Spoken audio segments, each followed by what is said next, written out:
How to front squat in about 90 seconds.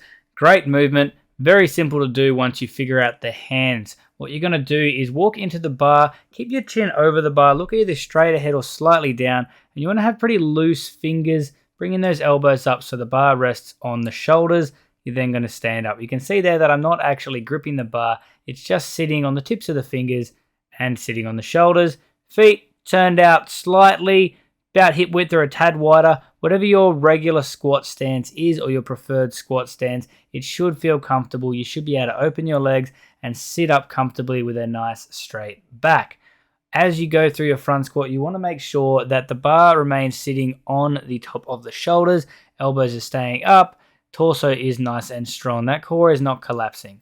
You can see the hips are in control, the legs are doing their thing, they're driving out wide, feet are solid on the ground, there's no movement there with the feet, and that enables the back to stay nice and straight. It's okay if you tip forward very slightly as long as the center of mass or that bar is right over the middle of your foot.